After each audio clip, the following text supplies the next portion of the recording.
Pada 4 Agustus 1945,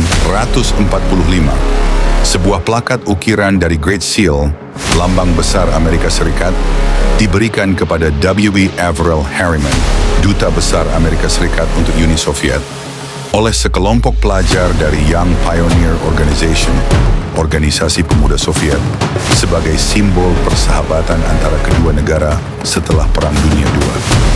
Cenderamata. Itu ternyata alat penyadap plakat itu sebenarnya bukan hadiah biasa. Di dalamnya tersembunyi perangkat penyadap canggih yang disebut The Thing, alias Great Seal Bug. Perangkat ini tidak memiliki baterai atau kabel elektronik, melainkan sebuah mikrofon resonansi pasif dengan antena yang bisa diaktifkan dari luar gedung menggunakan gelombang radio.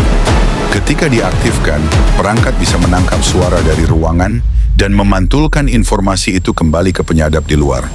The Thing berada di kantor duta besar selama sekitar 7 tahun, dari 1945 hingga 1952, dan diam-diam memungkinkan otoritas Soviet mendengarkan percakapan rahasia para diplomat AS.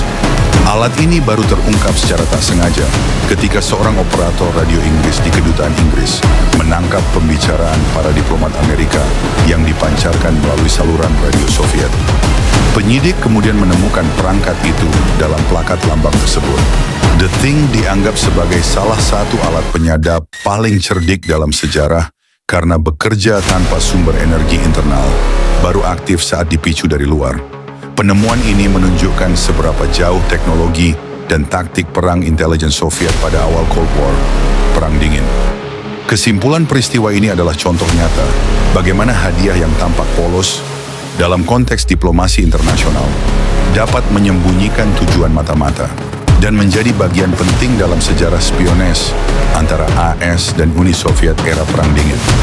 Jika kalian ingin tahu informasi lainnya, jangan lupa follow atau subscribe akun Aku Harus Tahu agar tidak ketinggalan info menarik lainnya.